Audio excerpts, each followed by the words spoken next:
မင်းကခုလောက်မေးပြရစေ။ခါလီဘာမှမလုပ်ချင်လောက်ပြီးနေတာအဲ့လိုမဟုတ်ပဲကိုယ့်ရဲ့ရည်မှန်းချက်တွေစီဆက်လျှောက်ဖို့ခွန်အားမရှိတာမျိုးခံစားဖို့ပါလား။ဒီလိုအချိန်တွေမှာကျွန်တော်တို့ကိုတွန်းအားပေးမဲ့အရာတစ်ခုလိုအပ်ပါတယ်။အဲ့ဒါကတော့အားလုံးသိတဲ့လှုံ့ဆော်မှု motivation ပါပဲ။လှုံ့ဆော်မှုဆိုတာအတိအကျဘာကိုဆိုလိုတာလဲဆိုတော့နားလည်လည်အောင်ပြောရရင်လှုံ့ဆော်မှုကကျွန်တော်တို့ကိုစတင်လှုပ်ဆောင်စေတယ်။ဆက်လက်ပြီးတော့စူးစမ်းနေစေတဲ့တွင်းစိတ်ရဲ့တွန်းအားဖြစ်တယ်ဆိုပြီးတော့မှတ်ယူလို့ရတယ်။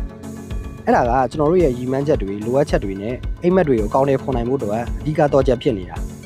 ဒီလိုရေးကြီးတဲ့လှုံ့ဆော်မှုကလူသားတွေအတွက်ဘာကြောင့်မရှိမဖြစ်လိုအပ်တာလဲဆိုတဲ့အကြောင်းရင်း၄ခုကိုရှာဖွေထားရရှိပါတယ်အတူတူလေ့လာကြည့်လိုက်ရအောင်ဗျာပ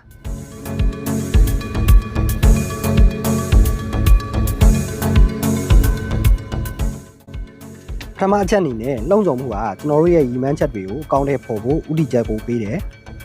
အလုပ်သေးသေးလေးတွေကနေပြီးတော့ဘဝရဲ့အကြီးဆုံးအိမ်မက်တွေအထိအောင်မြင်ဖို့အတွက်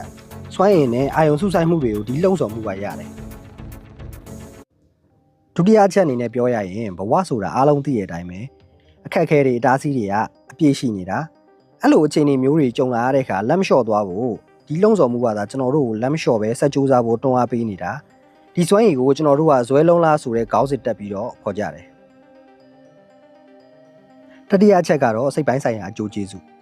လှုံ့ဆော်မှုရှိနေခြင်းကစိတ်ကျဉ်နှံ့မှုနဲ့ကိုတန်မိုးထားမှုဆိုတဲ့ခံစားချက်ကိုပို့ပြီးတော့တိုးစေတယ်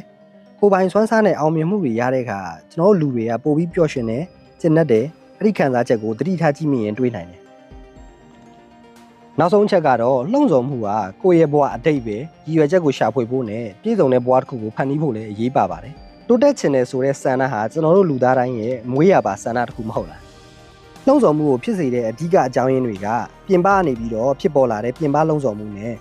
ကိုယ်စိတ်အတွင်းကနေပြီးတော့အလိုလိုဖြစ်ပေါ်လာတဲ့အတွင်းစိတ်လှုံ့ဆော်မှုဆိုပြီးတော့နှစ်မျိုးရှိနေပြန်တယ်ပြင်ပအရာတွေကြောင့်ဖြစ်ပေါ်လာတဲ့လှုံ့ဆော်မှုတွန်းအားခါကြတော့လုံမှာပတ်စံပိုရဖို့ဒါမှမဟုတ်ယာရုပုံမြင်မှုစတာတွေကြောင့်လှုပ်ဆောင်တာမျိုးဖြစ်ပြီးတော့ကိုယ့်ရဲ့အတွင်းစိတ်ကနေလိုလျောက်ဖြစ်ပေါ်လာတဲ့အတွင်းစိတ်လှုံ့ဆော်မှုခါကြတော့ကိုလှုပ်တဲ့အရာကိုကိုယ်တိုင်ကစိတ်ဝင်စားပြီးပြောလို့လှုပ်တာဒါမှမဟုတ်ကျွမ်းကျင်ပိုင်နိုင်အောင်တက်မြောက်ခြင်းနဲ့ဆန္ဒကြောင့်လှုပ်တာမျိုးဒီအတွင်းစိတ်လှုံ့ဆော်မှုကပို့ပြီးတော့ခိုင်ပါတယ်ပို့ပြီးရေရှည်တည်တတ်ပါတယ်